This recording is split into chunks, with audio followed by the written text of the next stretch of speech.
Lord Jesus Christ, we seek thy face.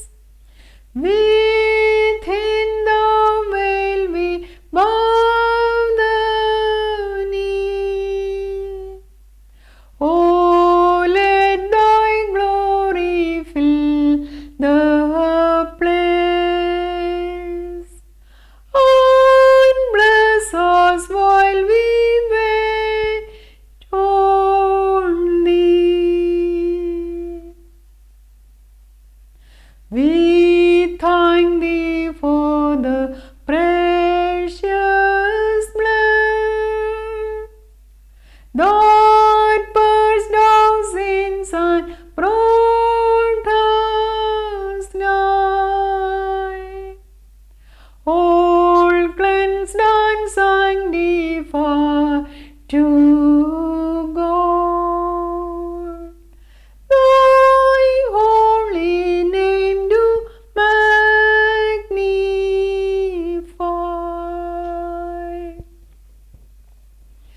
Certain when thee far, far above, the restless world that's wars above, we seek to learn and prove thy love, thy wisdom and thy grace to know.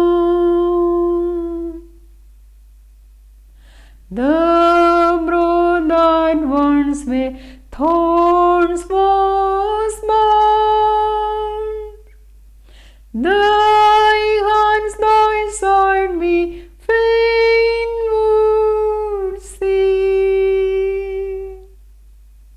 Draw near, Lord Jesus, glory crowned, and bless us while we wait on thee. Warm greetings to all my viewers in the mighty name of our Lord and Savior Jesus Christ. എല്ലാ തിരുവെഴുത്തും ദൈവശ്വാസീയമാകയാൽ ദൈവത്തിൻ്റെ മനുഷ്യൻ സകല സൽപ്രവർത്തിക്കും വക പ്രാപിച്ച് തികഞ്ഞവനാകേണ്ടതിന് ഉപദേശത്തിനും ശാസനത്തിനും ഗുണീകരണത്തിനും നീതിയിലെ അഭ്യാസനത്തിനും പ്രയോജനമുള്ളതാകുന്നു. All scripture is given by inspiration of God and is useful to teach us what is true and to make us realize what is wrong in our lives. It straightens us out and helps us to do what is right.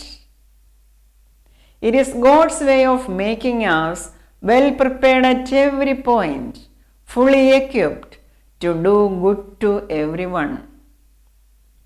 2 Timothy chapter 3 verses 16 and 17. Dear sisters and brothers in Christ, ദൈവവചനത്തിൻ്റെ പ്രാധാന്യത്തെ പറ്റിയാണ് നാം ഈ ഞായറാഴ്ച ചിന്തിക്കുന്നത്. എഴുതപ്പെട്ട ദൈവവചനം, the written word of God, ഇതിനെ വിശുദ്ധ ലിഖിതങ്ങളെന്നും തിരുവെഴുത്തുകളെന്നും ദ ഹോളി സ്ക്രിപ്റ്റേഴ്സ് എന്നുമൊക്കെ നാം പറയുന്നു. വിശുദ്ധ ബൈബിൾ എഴുതപ്പെട്ട ദൈവവചനമാണ്. ചരിത്രത്തിൽ തൻ്റെ സൃഷ്ടികളുമായും സൃഷ്ടികളുടെ മകുടമായ മനുഷ്യനുമായുള്ള ദൈവത്തിൻ്റെ ഇടപെടലുകളാണ് വിശുദ്ധ ബൈബിളിൽ നാം കാണുന്നത്. നമ്മുടെ ദൈവം സംസാരിക്കുന്ന ദൈവമാണ്, ജീവനുള്ള ദൈവമാണ്. നാമുമായി സംസർഗത്തിലായിരിക്കുവാൻ, കൂട്ടായ്മയിൽ ആയിരിക്കുവാൻ ഈ സ്നേഹവാനായ ദൈവം ആഗ്രഹിക്കുന്നു. ദൈവം സംസാരിക്കുന്നുവെന്ന് നാം എങ്ങനെയാണ് അറിയുന്നത്? ആ ശബ്ദത്തിൻ്റെ ഫ്രീക്വൻസിയുമായി നാം നമ്മെ തന്നെ ട്യൂൺ ചെയ്യുമ്പോഴാണ് ദൈവശബ്ദം കേൾക്കുവാൻ നമുക്ക് കഴിയുന്നത്.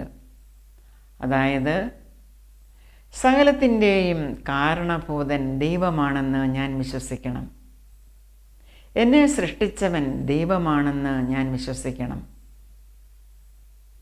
എൻ്റെ സൃഷ്ടാവായ ദൈവത്തെ എനിക്ക് കാണണം. ആ ദൈവത്തെ മനസ്സിലാക്കണം. ആ ദൈവത്തിൽ നിന്ന് കേൾക്കണം, പ്രാപിക്കണം. ആ ദൈവത്തോട് എനിക്ക് സംസാരിക്കണം. ആ ദൈവവുമായി സദാ കൂട്ടായ്മയിൽ ആയിരിക്കണം. അങ്ങനെ ഞാൻ വാഞ്ചിക്കുമ്പോൾ, ആഗ്രഹിക്കുമ്പോൾ ദൈവത്തിൻ്റെ ശബ്ദം കേൾക്കുവാൻ എനിക്ക് കഴിയും. ഏതൊരുവൻ അങ്ങനെ ദൈവത്തെ ആഗ്രഹിക്കുമോ, വാഞ്ചിക്കുമോ, ആ വ്യക്തിക്ക് ദൈവം സംസാരിക്കുന്നത് കേൾക്കുവാൻ കഴിയും. ഇത് തന്നെയാണ് വിശുദ്ധ ബൈബിളിലും പറയുന്നത്. In the book of Hebrews chapter 11 verse 6 അവിടെ എന്താണ് പറയുന്നത്?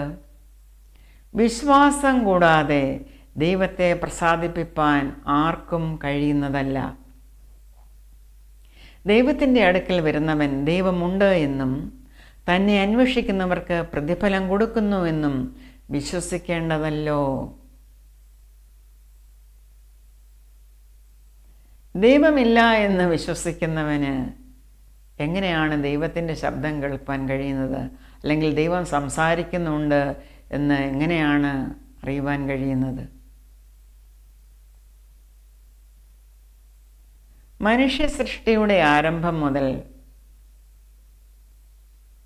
ഈ സത്യദൈവവുമായുള്ള മനുഷ്യൻ്റെ കൂട്ടായ്മയിൽ നിന്ന് മനുഷ്യനെ അകറ്റുവാൻ പിശാച് കിണഞ്ഞ് പരിശ്രമിച്ചുകൊണ്ടിരിക്കുകയാണ്. ഇന്നും അതുതന്നെയാണ് ചെയ്യുന്നത്.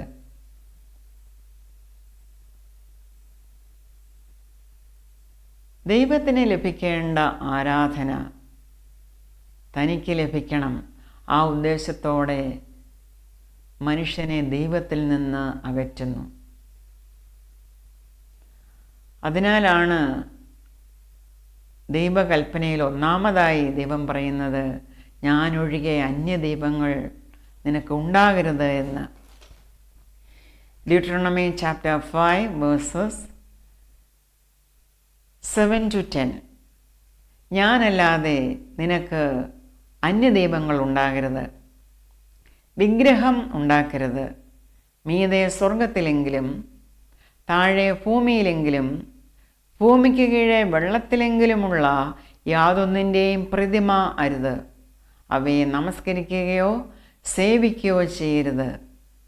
നിന്റെ ദൈവമായ യഹോവ എന്ന ഞാൻ തീഷ്ണതയുള്ള ദൈവമാകുന്നു. Our God is a zealous God. യെശയ്യാ പ്രവചനത്തിൽ ഇങ്ങനെ പറയുന്നു, ഞാൻ എൻ്റെ മഹത്വം മറ്റൊരുത്തനും എൻ്റെ സ്തുതി വിഗ്രഹങ്ങൾക്കും വിട്ടുകൊടുക്കുകയില്ല എന്ന് ദൈവം പറയുകയാണ്. ഞാൻ തീഷ്ണതയുള്ള ദൈവമാകുന്നു. എന്നെ പകയ്ക്കുന്നവരിൽ പിതാക്കന്മാരുടെ അകൃത്യം 3-ാമത്തെയും 4-ാമത്തെയും തലമുറ വരെ മക്കളുടെ മേൽ സന്ദർശിക്കുകയും എന്നെ സ്നേഹിച്ച് എൻ്റെ കൽപ്പനകളെ പ്രമാണിക്കുന്നവർക്ക് 1000 തലമുറ വരെ ദയ കാണിക്കുകയും ചെയ്യുന്നു.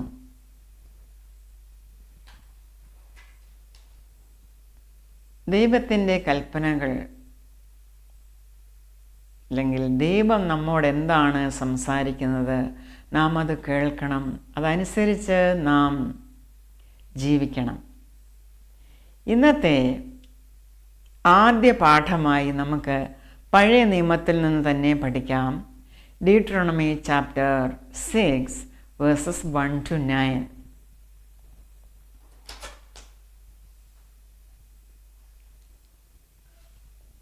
ദൈവത്തിൽ നിന്ന് കൽപ്പനകൾ പ്രാപിച്ച മോശ ജനത്തോട് പറയുകയാണ്, നിങ്ങൾ കൈവശമാക്കുവാൻ കടന്നു ചെല്ലുന്ന ദേശത്ത് നിങ്ങൾ അനുസരിച്ച് നടക്കേണ്ടതിനും നിന്റെ ജീവകാലമൊക്കെയും നീയും നിന്റെ മകനും മകൻ്റെ മകനും ഞാൻ നിന്നോട് കൽപ്പിക്കുന്ന നിന്റെ ദൈവമായ യഹോവയുടെ എല്ലാ ചട്ടങ്ങളും കൽപ്പനകളും പ്രമാണിപ്പാൻ തക്കവണ്ണം അവനെ ഭയപ്പെടേണ്ടതിനും നീ ദീർഘായുസ്സോടെ ഇരിക്കേണ്ടതിനുമായി നിങ്ങളുടെ ദൈവമായ യഹോവ നിങ്ങൾക്ക് ഉപദേശിച്ചു തരുവാൻ കൽപ്പിച്ചിട്ടുള്ള കൽപ്പനകളും ചട്ടങ്ങളും വിധികളും ഇവയാകുന്നു. ആകയാൽ ഇസ്രായേലേ, നിനക്ക് നന്നായിരിക്കേണ്ടതിനും നിന്റെ പിതാക്കന്മാരുടെ ദൈവമായ യഹോവ നിന്നോട് അരുളിച്ചെയ്തതുപോലെ പാലും തേനും ഒഴുകുന്ന ദേശത്ത് നിങ്ങൾ ഏറ്റവും വർദ്ധിക്കേണ്ടതിനും നീ കേട്ട് ജാഗ്രതയോടെ അനുസരിച്ച് നടക്ക. വേഴ്സ് 4. ഇസ്രായേലേ, കേൾക്ക, യഹോവ നമ്മുടെ ദൈവമാകുന്നു. യഹോവ ഏകൻ തന്നെ. നിന്റെ ദൈവമായ യഹോവയെ നീ പൂർണ്ണ ഹൃദയത്തോടും പൂർണ്ണ മനസ്സോടും പൂർണ്ണ ശക്തിയോടും കൂടെ സ്നേഹിക്കണം. ഇന്ന് ഞാൻ നിന്നോട് കൽപ്പിക്കുന്ന ഈ വചനങ്ങൾ നിന്റെ ഹൃദയത്തിൽ ഇരിക്കണം. നീ അവയെ നിന്റെ മക്കൾക്ക് ഉപദേശിച്ചു കൊടുക്കുകയും നീ വീട്ടിലിരിക്കുമ്പോഴും വഴി നടക്കുമ്പോഴും കിടക്കുമ്പോഴും എഴുന്നേൽക്കുമ്പോഴും അവയെക്കുറിച്ച് സംസാരിക്കുകയും വേണം. അവയെ അടയാളമായി നിന്റെ കൈമേൽ കെട്ടണം. അവ നിന്റെ കണ്ണുകൾക്ക് മധ്യേ പട്ടമായി ഇരിക്കണം. അവയെ നിന്റെ വീട്ടിൻ്റെ കട്ടിളകളിന്മേലും പടിവാതിലുകളിലും എഴുതേണം. ഇവിടെ ദൈവം ആ ഇസ്രായേൽ ജനതയോട് പറയുകയാണ്, ഇസ്രായേലേ, കേൾക്ക. Hear O Israel. അവരുടെ ഭാഷയിൽ ഷേമ ഇസ്രായേൽ. ഷേമ എന്ന എബ്രായ വാക്കിൻ്റെ അർത്ഥം വെറുതെ കേൾക്കുക എന്നതിനേക്കാൾ കേട്ടനുസരിക്കുക എന്നുള്ളതാണ്.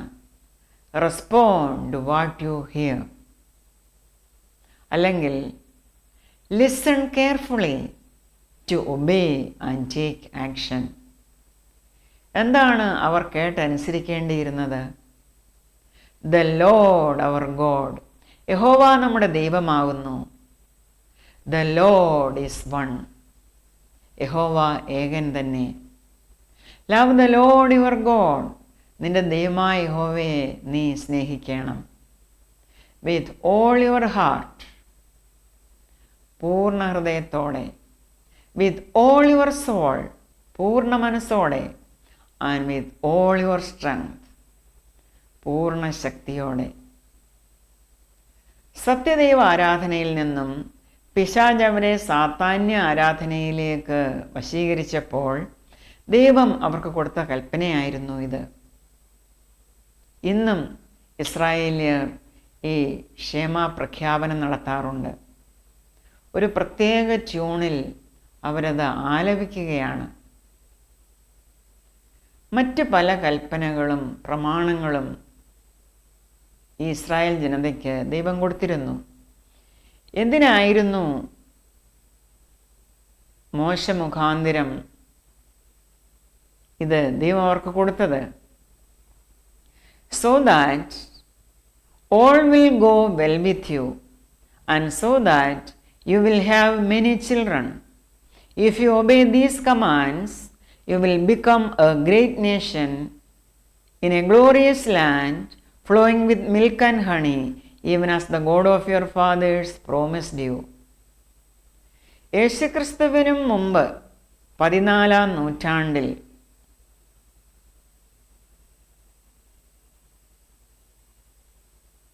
ദൈവം മോശയിൽ കൂടെ അവരോട് പറഞ്ഞ ഇക്കാര്യം അക്ഷരം പ്രതി നിറവേറിയിരിക്കുകയാണ്. പാലും തേനും ഒഴുകുന്ന ആ കനാൻ നാട്ടിൽ ഇസ്രായേൽ ജനത ഒരു രാഷ്ട്രമായി ആയിരിക്കുകയാണ്. ഈ പ്രമാണങ്ങളെയും കൽപ്പനകളെയും പറ്റി ദൈവം അവരോട് വീണ്ടും പറയുകയാണ്. Verse 7. You must teach them to your children and talk about them when you are at home or out for a walk, at bedtime, and the first thing in the morning. Tie them on your finger, wear them on your forehead, and write them on the doorposts of your house. എപ്പോഴും നിങ്ങൾക്ക് കാണത്തക്ക രീതിയിൽ ഇത് നിങ്ങൾ ധരിക്കുകയോ എവിടെയെങ്കിലുമൊക്കെ വയ്ക്കുകയോ ചെയ്യണം. Door പോസ്റ്റിൽ വയ്ക്കണം. കതക് തുറക്കുമ്പോഴും അടയ്ക്കുമ്പോഴുമെല്ലാം ഇത് കാണണം. ഇന്നും യഹൂദന്മാർ അത് ചെയ്യും. മേസൂസ എന്നാണ് അതിൻ്റെ പേര്. അതുപോലെ ഈ കൽപ്പനകളും ഒക്കെ എഴുതിയ ചുരുളുകൾ ഒരു റെക്റ്റാങ്കുലർ തോൽ സഞ്ചിയിലാക്കി അവരത് നെറ്റിയിൽ വെച്ച് കെട്ടും, ഫോർഹെഡ്, അതുപോലെ ഇടതുകൈയിലും. പലപ്പോഴും രാവിലത്തെ പ്രാർത്ഥനയുടെ സമയത്താണ് അവരത് ചെയ്യാറ്. ഇതിന് ടെഫിലിൻ എന്നാണ് എബ്രായ ഭാഷയിൽ പറയുന്നത്, ഫിലാക്ടറീസ്. അതുപോലെ ഈ പ്രമാണങ്ങളൊക്കെയും ചരടുകളാക്കി അവരുടെ വസ്ത്രത്തിലവർ കെട്ടിവയ്ക്കും. അതിനെ തൊങ്ങൽ എന്നാണ് പറയുന്നത്, ഫ്രിഞ്ചസ്. എന്തിനാണ് ഇവരിങ്ങനെയൊക്കെ ചെയ്യുന്നത്? കർത്താവ് പറഞ്ഞ കാര്യങ്ങൾ അവർ അക്ഷരം പ്രതി അനുസരിക്കുകയാണ്. അത്രമാത്രം പ്രാധാന്യമാണ് അവർ ദൈവത്തിൻ്റെ വാക്കിന് കൊടുത്തത്, ദൈവവചനത്തിന് കൊടുത്തിരുന്നത്. ഇസ്രായേൽ മക്കൾക്ക് ദൈവം അന്ന് കൽപ്പിച്ചു കൊടുത്ത ആ വചനം നിത്യജീവൻ്റെ വചനമാണെന്നുള്ള സത്യം നാം മനസ്സിലാക്കണം. അന്ന് അതവർക്ക് ഭൗതികവും ദേശീയവുമായ നന്മകളായും അനുഗ്രഹങ്ങളായും സമൃദ്ധിയായും ക്രിയ ചെയ്തത് അവർ അനുഭവിച്ചറിഞ്ഞിരുന്നു. എന്നാൽ ഈ വചനം ആത്യന്തികമായി നിവർത്തീകരിക്കപ്പെടുന്നത് ദൈവരാജ്യം അഥവാ സ്വർഗരാജ്യത്തിലാണ്. ഇതുമൂലം ഈ വചനം നിത്യജീവൻ്റെ മൊഴികൾ എന്ന് ഇന്ന് നമുക്ക് മനസ്സിലാകുന്നു. നാം അതങ്ങനെ മനസ്സിലാക്കി അത് അനുവർത്തിക്കുവാൻ നമ്മെ യേശുക്രിസ്തു ആഹ്വാനം ചെയ്യുന്നു ഒരു ഉപമയിലൂടെ. വിതയ്ക്കുന്നവൻ്റെ ഉപമ, പാരബിൾ ഓഫ് ദ സോവർ. ഇന്നത്തെ സുവിശേഷ ഭാഗമായ saint Matthew chapter 13 versus 18 to 23. അവിടെ നമുക്കത് കാണുവാൻ കഴിയും. വായിക്കാം. എന്നാൽ വിതയ്ക്കുന്നവൻ്റെ ഉപമ കേട്ടുകൊള്ളുവീൻ. ഒരുത്തൻ രാജ്യത്തിൻ്റെ വചനം കേട്ടിട്ട് ഗ്രഹിക്കാഞ്ഞാൽ ദുഷ്ടൻ വന്ന് അവൻ്റെ ഹൃദയത്തിൽ വിതയ്ക്കപ്പെട്ടത് എടുത്തു കളയുന്നു. ഇതത്രേ വഴിയരികെ വിതയ്ക്കപ്പെട്ടത്. പാറസ്ഥലത്ത് വിതയ്ക്കപ്പെട്ടതോ ഒരുത്തൻ വചനം കേട്ടിട്ട് ഉടനെ സന്തോഷത്തോടെ കൈക്കൊള്ളുന്നത് ആകുന്നു. എങ്കിലും വേരില്ലാതിരിക്കയാൽ അവൻ ക്ഷണികനത്രേ. വചനം നിമിത്തം ഞെരുക്കമോ ഉപദ്രവമോ നേരിട്ടാൽ അവൻ ക്ഷണത്തിൽ ഇടറിപ്പോകുന്നു. മുള്ളിനിടയിൽ വിതയ്ക്കപ്പെട്ടതോ ഒരുത്തൻ വചനം കേൾക്കുന്നു എങ്കിലും ഈ ലോകത്തിൻ്റെ ചിന്തയും ധനത്തിൻ്റെ വഞ്ചനയും വചനത്തെ ഞെരുക്കിയിട്ട് നിഷ്ഫലനായി തീരുന്നതാകുന്നു. നല്ല നിലത്ത് വിതയ്ക്കപ്പെട്ടതോ ഒരുത്തൻ വചനം കേട്ട് ഗ്രഹിക്കുന്നതാകുന്നു. അത് വിളഞ്ഞ് 100, 60, 30 മേനി നൽകുന്നു. മോശയുടെ കാലത്തെ ജനങ്ങൾക്ക് ലഭ്യമാകാതിരുന്ന വരമാണ് യേശുക്രിസ്തുവിൻ്റെ വരവോടെ അന്നത്തെ ഇസ്രായേലിനും ഇന്ന് നമുക്കും ലഭ്യമായിരിക്കുന്നത്. എന്താണ് ആ വരം? സ്വർഗരാജ്യത്തിൻ്റെ മർമ്മങ്ങളെ അറിവാനുള്ള വരം. സ്വർഗരാജ്യത്തിൻ്റെ മർമ്മങ്ങളെ നമ്മെ അറിയിച്ചത് യേശുക്രിസ്തുവാണ്. അതിനായിട്ടാണ് യേശു ഭൂമിയിൽ വന്നതും. ദൈവരാജ്യത്തിൻ്റെ വചനമാണ് യേശുക്രിസ്തു പ്രസംഗിച്ചത്, നിത്യജീവൻ്റെ വചനം. അത് കേട്ടവർ എങ്ങനെയാണ് അത് സ്വീകരിച്ചത്, കൈക്കൊണ്ടത്? എങ്ങനെയാണ് അതവരുടെ ഹൃദയത്തിൽ ക്രിയ ചെയ്തത്? എന്തു ഫലമാണ് ഈ വചനം അവരിൽ ഉണ്ടാക്കിയത് എന്ന് മനസ്സിലാക്കുവാനാണ് യേശുക്രിസ്തു വിതയ്ക്കുന്നവൻ്റെ ഉപമ പറഞ്ഞത്. ഒരു കർഷകൻ വിതപ്പാൻ പുറപ്പെട്ടു. വിതച്ചപ്പോൾ കുറേ വിത്തുകൾ വഴിയരികെ വീണു. ആകാശത്തിലെ പറവകൾ വന്ന് അത് കൊത്തിക്കൊണ്ടുപോയി. കുറേ വിത്തുകൾ പാറപ്പുറത്ത് വീണു. അത് മുളച്ചു വന്നു എങ്കിലും വേരിറങ്ങുവാൻ തക്കവണ്ണം അധികം മണ്ണില്ലായകയാൽ സൂര്യനുദിച്ചാറെ അത് ഉണങ്ങിപ്പോയി. കുറേ വിത്തുകൾ മുള്ളിനിടയിൽ വീണു. അത് വളർന്നുവെങ്കിലും മുള്ളുകൾ വളർന്ന് അവയെ ഞെരുക്കിക്കളഞ്ഞു. അങ്ങനെ അത് നശിച്ചുപോയി. കുറേ വിത്തുകൾ നല്ല സ്ഥലത്ത് വീണു. അത് വളർന്ന് 30, 60, 100 മേനിയായി വിളവ് നൽകി. യേശുക്രിസ്തു ഈ ഉപമ ജനത്തോട് പറഞ്ഞപ്പോൾ എങ്ങനെയാണ് ദൈവരാജ്യ പ്രവേശനത്തിന് അല്ലെങ്കിൽ ദൈവസന്നിധിയിൽ എത്തപ്പെടുവാൻ തക്കവണ്ണം ദൈവവചനം മനുഷ്യഹൃദയങ്ങളിൽ ക്രിയ ചെയ്യേണ്ടത്, എങ്ങനെയാണ് അതനുസരിച്ച് അവർ തങ്ങളുടെ ജീവിതം ക്രമീകരിക്കേണ്ടത് എന്ന് ജനം മനസ്സിലാക്കണമായിരുന്നു. ഇവിടെ യേശുക്രിസ്തു തുടർന്ന് പറയുകയാണ്, എന്തായിരുന്നു വഴിയരികെ വീണ വിത്ത് പോലെ വചനം കേട്ടവൻ്റെ അവസ്ഥ?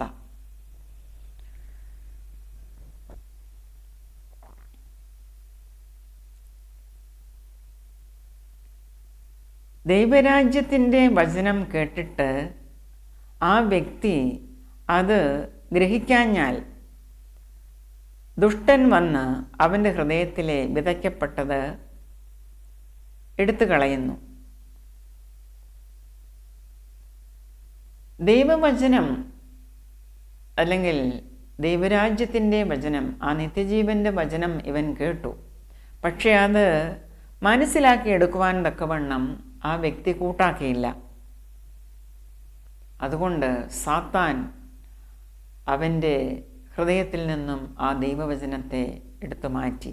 എന്നുവെച്ചാൽ അവൻ നിഷ്ഫലനായി മാറി, ദൈവരാജ്യത്തിന് അർഹനല്ലാതായി മാറി.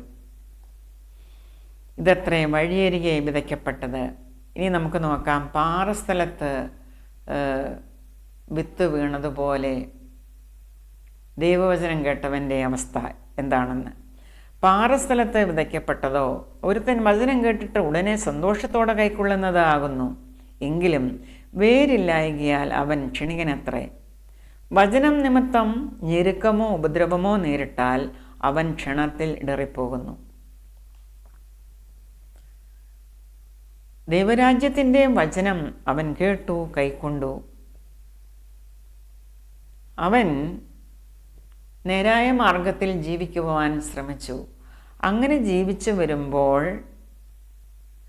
വചനം നിമിത്തം ഞെരുക്കമോ ഉപദ്രവമോ നേരിട്ടു.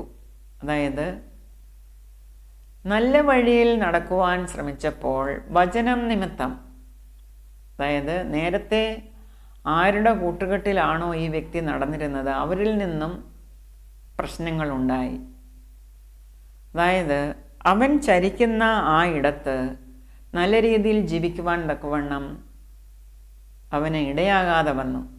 അല്ലെങ്കിൽ അവൻ കൂടുതൽ പരിശ്രമിച്ചില്ല. ഞെരുക്കവും ഉപദ്രവവും നേരിട്ടപ്പോൾ അവൻ ഇടറിപ്പോയി, ഉപേക്ഷിച്ച് കളഞ്ഞു ആ ശ്രമം. അതായത് അവൻ ദൈവരാജ്യത്തിന് അർഹനായില്ല.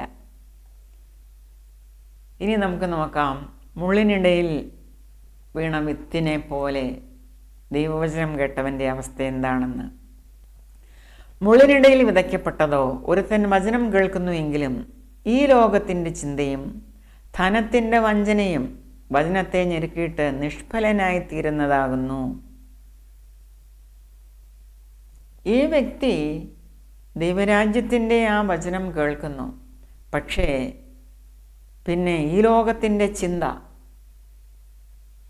അല്ലെങ്കിൽ ഈ ലോകത്തിൻ്റെ അട്രാക്ഷൻ, ജഡമോഹം, കൺമോഹം, ജീവനത്തിൻ്റെ പ്രതാപം, ധനത്തിൻ്റെ ചിന്ത, ദുരാഗ്രഹം, ഇതെല്ലാം പിന്നെയും മനസ്സിൽ വന്ന് അതെല്ലാം കൂടെ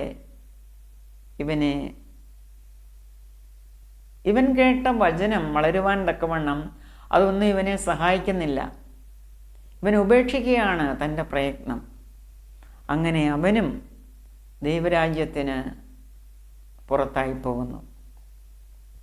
നല്ല നിലത്ത് വിതയ്ക്കപ്പെട്ടതോ ഒരുത്തൻ വചനം കേട്ട് ഗ്രഹിക്കുന്നതാകുന്നു. വചനം കേട്ട് ഗ്രഹിക്കുന്നു. ആ വ്യക്തി എന്ത് വില കൊടുത്തും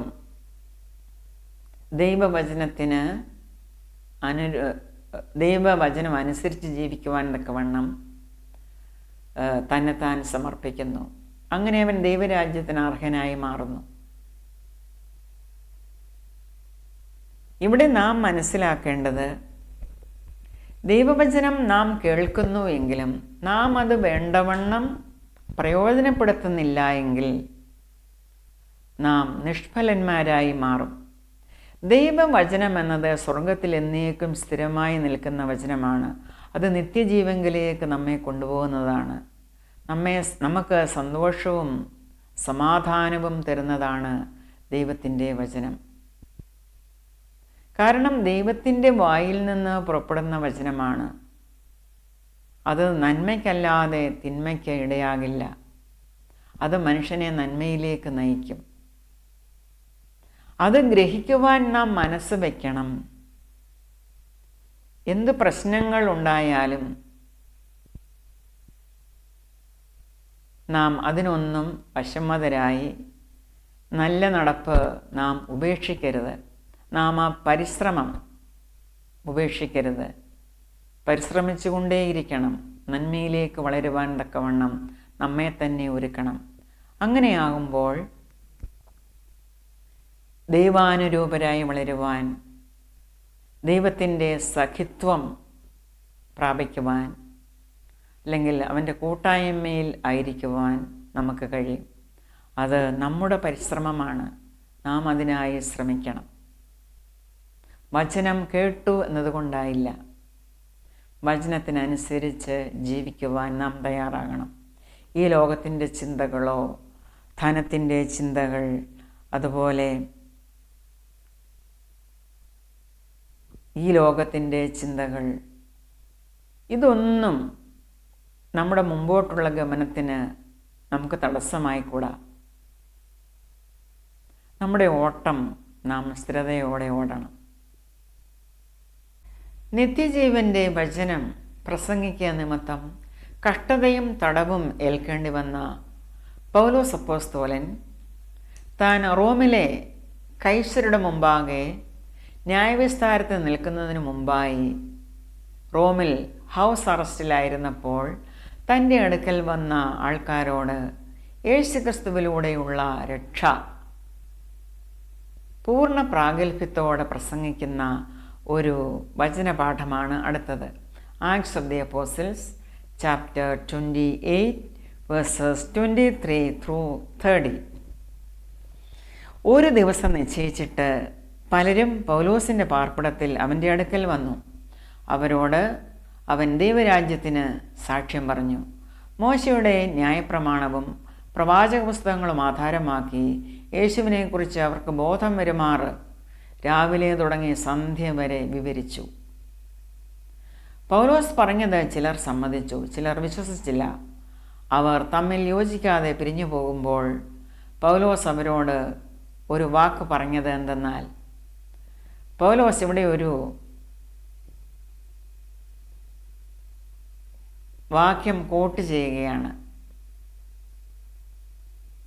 യെശയ്യാ പ്രവാചകൻ കിങ്ഡം ഓഫ് ജൂഡായിലെ ആൾക്കാരോട് പറഞ്ഞ കാര്യമാണ് പൗലോസ് ശ്ലീഹ ഇവിടെ കോട്ട് ചെയ്തിരിക്കുന്നത്. നിങ്ങൾ ചെവി കൊണ്ട് കേട്ടിട്ടും ഗ്രഹിക്കാതിരിക്കും, കണ്ണുകൊണ്ട് കണ്ടിട്ടും കാണാതിരിക്കും. കണ്ണുകൊണ്ട് കാണാതെയും ചെവി കൊണ്ട് കേൾക്കാതെയും ഹൃദയം കൊണ്ട് ഗ്രഹിച്ച് മനംതിരിയാതെയും ഞാൻ അവരെ സൗഖ്യമാക്കാതെയും ഇരിക്കേണ്ടതിന് ഈ ജനത്തിൻ്റെ ഹൃദയം തടിച്ചിരിക്കുന്നു. അവരുടെ ചെവി കേൾപ്പാൻ മന്ദമായിരിക്കുന്നു, അവരുടെ കണ്ണ് അടച്ചിരിക്കുന്നു എന്ന് ഈ ജനത്തിൻ്റെ അടുക്കൽ പോയി പറക എന്നിങ്ങനെ പരിശുദ്ധാത്മാവ് യെശയ്യാ പ്രവാചകൻ മുഖാന്തരം നിങ്ങളുടെ പിതാക്കന്മാരോട് പറഞ്ഞിരിക്കുന്നത് ശരി തന്നെ. പൗലോസ് അപ്പോസ്തലൻ രാവിലെ തുടങ്ങി സന്ധ്യ വരെ യേശുക്രിസ്തുവിലൂടെയുള്ള രക്ഷ വിവരിച്ച് പറഞ്ഞിട്ടും വിശ്വസിക്കുവാൻ കൂട്ടാക്കാത്ത ജനത്തോടാണ് പറയുന്നത്, നിങ്ങൾ രക്ഷയുടെ സന്ദേശം കേൾക്കുവാൻ തക്കവണ്ണം അത് ചെവിക്കൊള്ളുന്നില്ല. നിങ്ങളുടെ ചെവി അത് കേൾപ്പാൻ മന്ദമായിരിക്കുന്നു. നിങ്ങൾ കണ്ണടച്ചിരിക്കുകയാണ്. ആകയാൽ ദൈവം തൻ്റെ ഈ രക്ഷ ജാതികൾക്ക് അയച്ചിരിക്കുന്നു. അവർ കേൾക്കും എന്ന് നിങ്ങൾ അറിഞ്ഞുകൊള്ളുവീൻ. നിങ്ങളിത് കേട്ടില്ല എങ്കിൽ ദൈവവചനം ഒരിക്കൽ പോലും കേട്ടിട്ടില്ലാത്തവർ അവർ അത് കേൾക്കും. അവർ മനം തിരിഞ്ഞ് ദൈവരാജ്യത്തിൽ അവർ പ്രവേശിക്കും. പൗലോസ് കൂലിക്ക് വാങ്ങിയ വീട്ടിൽ 2 സംവത്സരം മുഴുവൻ പാർത്തു. തൻ്റെ അടുക്കൽ വരുന്നവരെയൊക്കെയും കൈക്കൊണ്ടു പൂർണ്ണ പ്രാഗൽഭ്യത്തോടെ വിഘ്നം കൂടാതെ ദൈവരാജ്യം പ്രസംഗിച്ചും കർത്താവായ യേശുക്രിസ്തുവിനെ കുറിച്ച് ഉപദേശിച്ചും പോന്നു.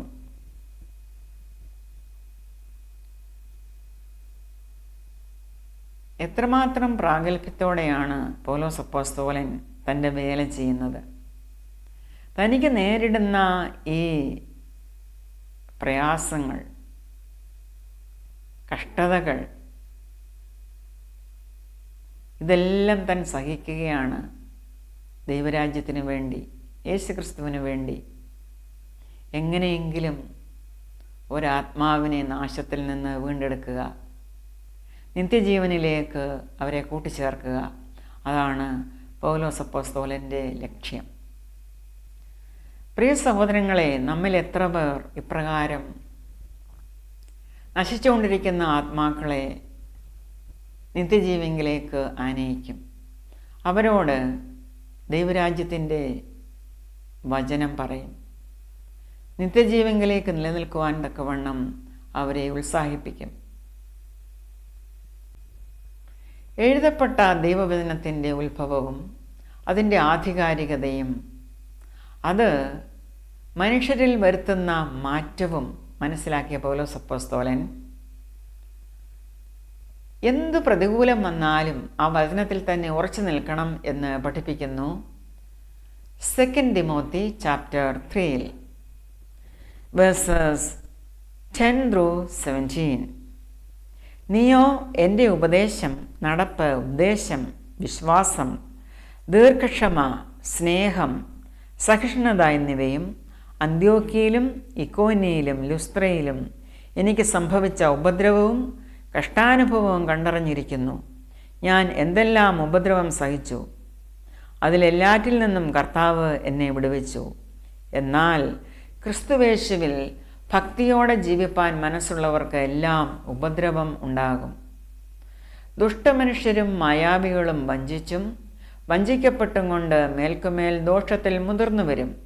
നീയോ ഇന്നവരോട് പഠിച്ചു എന്ന് ഓർക്കുകയും ക്രിസ്തുവേശുവിലുള്ള വിശ്വാസത്താൽ നിന്നെ രക്ഷയ്ക്ക് ജ്ഞാനിയാക്കുവാൻ മതിയായ തിരുവെഴുത്തുകളെ ബാല്യം മുതൽ അറിയുകയും ചെയ്യുന്നതുകൊണ്ട് നീ പഠിച്ചും നിശ്ചയം പ്രാപിച്ചും ഇരിക്കുന്നതിൽ തന്നെ നിലനിൽക്കുക. എല്ലാ തിരുവെഴുത്തും ദൈവശ്വാസീയമാകയാൽ ദൈവത്തിൻ്റെ മനുഷ്യൻ സകല സൽപ്രവർത്തിക്കും വക പ്രാപിച്ച് തികഞ്ഞവനാകേണ്ടതിന് ഉപദേശത്തിനും ശാസനത്തിനും ഗുണീകരണത്തിനും നീതിയിലെ അഭ്യാസനത്തിനും പ്രയോജനമുള്ളത് ആകുന്നു. നിത്യജീവൻ്റെ വചനം ഉൾനട്ടവരായി ക്രിസ്തുവേശുവിൽ ഭക്തിയോടെ ജീവിക്കുവാൻ മനസ്സുള്ളവർക്കെല്ലാം ഉപദ്രവം ഉണ്ടാകും എന്നാണ് പൗലോസ് തിമോത്തിയോസിനോട് പറഞ്ഞിരിക്കുന്നത്. And those who decide to please Christ Jesus by living godly lives will suffer at the hands of those who hate him. ആരൊക്കെയാണ് അവർ? Evil men and false teachers. ദുരുപദേശക്കാർ, ദുഷ്ടന്മാർ. They will become worse and worse, deceiving many. They themselves having been deceived by Satan. അവർ സാത്താനാൽ വഞ്ചിക്കപ്പെട്ടവരാണ്. സാത്താൻ്റെ ചട്ടുകങ്ങളായി അവർ പ്രവർത്തിക്കുകയാണ്. ക്രിസ്തുവേശുവിൽ ഭക്തിയോടെ ജീവിക്കുവാൻ മനസ്സുള്ളവരെയെല്ലാം അവർ ഉപദ്രവിക്കും. അതിന് അവർ എന്താണ് ചെയ്യേണ്ടത് എന്നും ശ്ലീഹ ഇവിടെ പറഞ്ഞിരിക്കുന്നു. But you must keep on believing the things you have been taught. ബാല്യം മുതൽ നിങ്ങൾ പഠിച്ചതും നിങ്ങളെ പഠിപ്പിച്ചതുമായ ദൈവവചനത്തിൽ ഉറച്ചു നിൽപ്പീൻ. Keep on believing it. Paul writes to Timothy about the importance of Scripture. He says, all Scripture is breathed out by God, profitable for teaching, for reproof, for correction, and for training in righteousness. ഇതെന്തിനു വേണ്ടിയാണ്? That the man of God may be complete and equipped for every good work.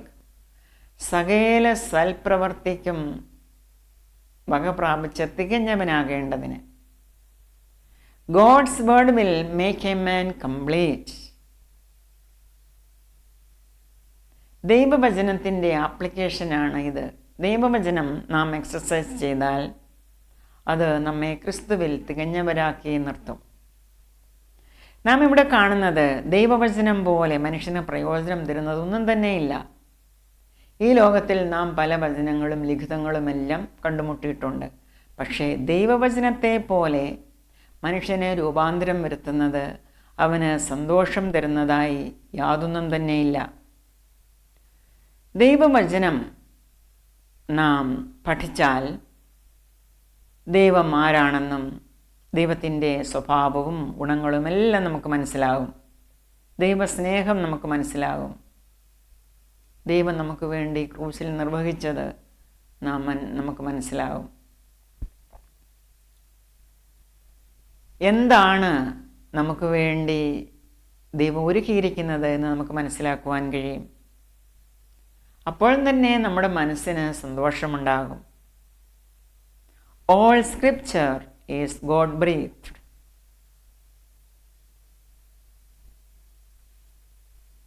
പ്രിയ സഹോദരങ്ങളെ, ദൈവവചനത്തിൻ്റെ പ്രാധാന്യവും അത് ശ്രദ്ധയോടെ ചെവിക്കൊണ്ട് അനുസരിക്കേണ്ടതിൻ്റെ ആവശ്യകതയും മനസ്സിലാക്കുവാൻ ഈ ശുശ്രൂഷ നിങ്ങൾക്ക് ഉപകാരമായി എന്ന് ഞാൻ കരുതുകയാണ്. പുതിയൊരു എപ്പിസോഡുമായി നാം വീണ്ടും കണ്ടുമുട്ടും. ഈ ദൈവവചനം കേട്ടിട്ടില്ലാത്തവർക്ക് ദൈവവചനത്തിൻ്റെ ആ പ്രയോജനത്തെപ്പറ്റി, അത് എക്സർസൈസ് ചെയ്യേണ്ടതിൻ്റെ ആവശ്യകതയെപ്പറ്റി നിങ്ങൾ ഷെയർ ചെയ്യുമോ? May the grace of our Lord Jesus Christ be with you till we meet again with yet another episode. I bless you in Jesus' name. Amen.